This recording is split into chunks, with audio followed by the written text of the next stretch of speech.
Well, good afternoon. Here we are again. Not in the woods this time, though. Have any idea where we might be?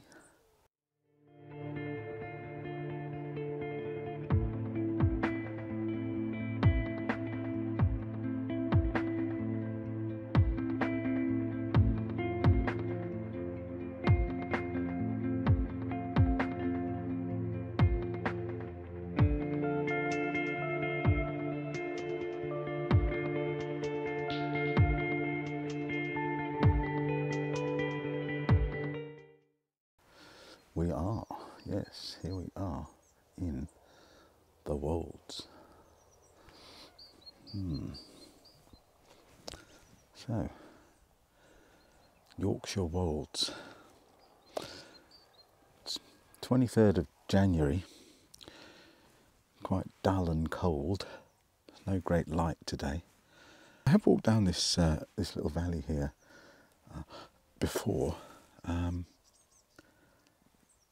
and I saw a red kite. I actually got a couple of photos, not great ones, but I'd love to see if I can get pictures of a kite or a buzzard or something like that. I've seen buzzard and red kite in this valley, so let's go through the gate here and have a look and see what we can see. Yes, so technically I think we're on the Chalkland Way.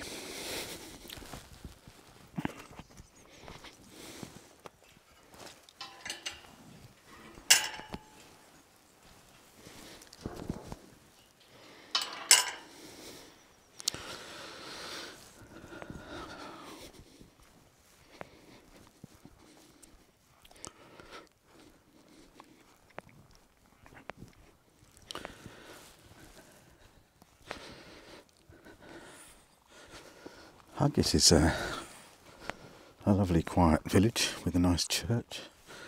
Very nice. So the big challenge here, I think, is here in Yorkshire, a very large amount of in the East Yorkshire, probably the majority of the land is given over to arable farming crops, which are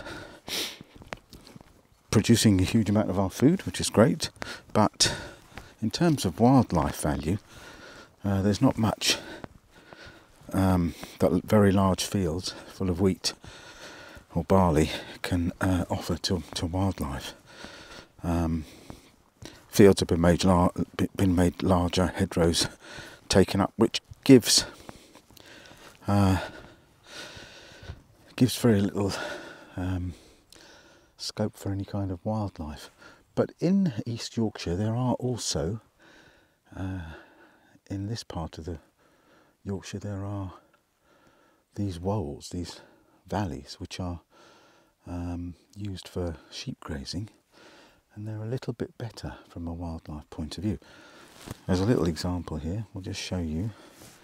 I've got down here some evidence of moles, mole hills. So there's some wildlife here at least. Yes, and so let's have a look and see what we can see.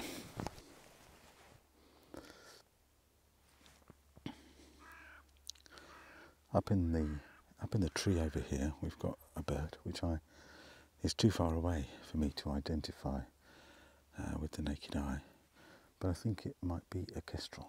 So I don't know how well you might be able to see that bird right in the top of that tree, just poking above the hillside there. But it looks like a kestrel. So let's get the big. Oh, it's flying off. Coming this way. That landed in that tree now. Okay. So let's get the big lens out and see if that. Yeah, it's a kestrel. Well, I didn't have much luck with that kestrel.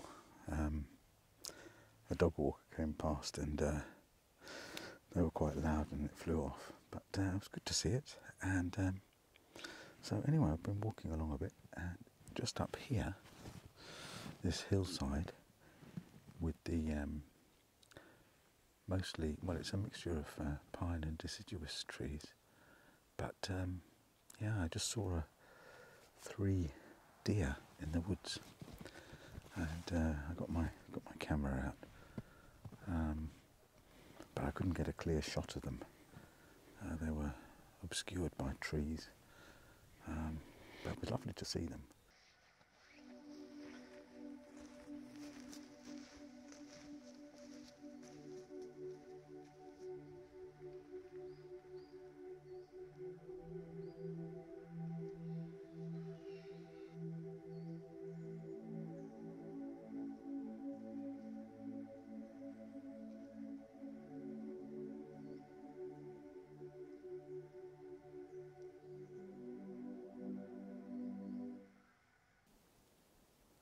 Well, it's lovely and still and quiet here.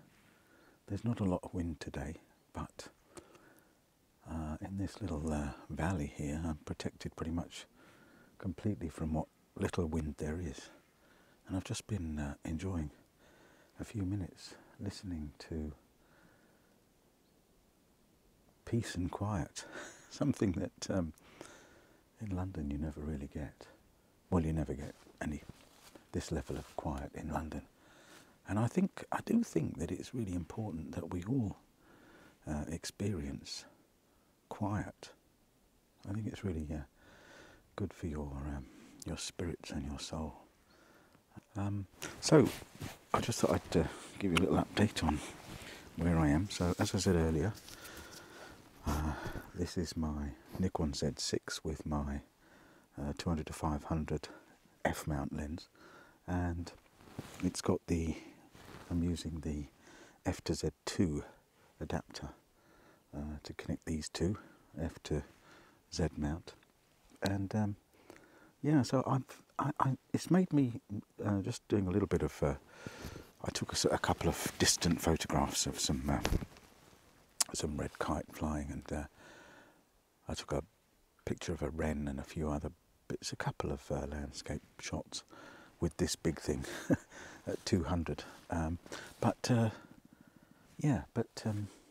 It's taken a bit of getting used to, because it's made me think about how I use the Z6, and basically I've been using the Z6 really for landscape and macro photography in the last couple of years, and there's the D500 for my wildlife.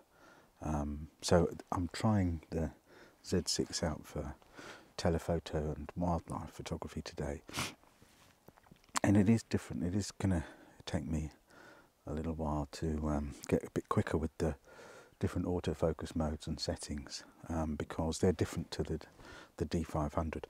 First impressions, I have to say that the autofocus speed, as I have seen reported online, the autofocus speed when you attach a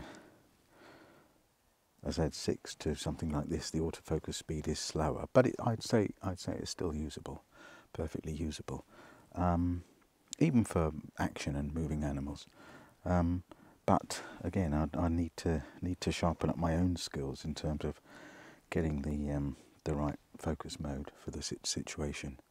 But also the other big thing is that with my D500, which is a DX size sensor, crop sensor, you get an equivalent of, at the far end, an equivalent of 750 millimeters of zoom range. With this being a full frame camera, the Z6, you're only getting the 500, which is something that's quite noticeable. I mean, basically, it's chopping a third of your zooming capacity off. But but that's something I'm just going to have to get used to and do a workaround. But of course, with all these things, there are swings and roundabouts, and of course, the full frame sensor on the Z6 is fantastic. I just love it. So I'm sure that the trade-offs might be zoom range, but hopefully there'll be an improvement in picture quality. The other great thing, of course, about a Z6 is its low light performance. So I would be willing to allow my ISO to go higher with the Z6 than I would with my D500. So, you know, it's a different set of benefits, a different set of challenges, and all this stuff is good to keep your photographic skills and learning and flexibility right to the forefront, which I think is really important. Using different equipment for different purposes and different things, getting to know different camera systems and how to get the best out of the camera system. That's the key thing for me. Is not so much what equipment you're using, but you know, probably more important is the skill that you've got and the familiarity you've got and the comfort that you've got with using that particular technology, and you know how to get the best out of it in a given situation.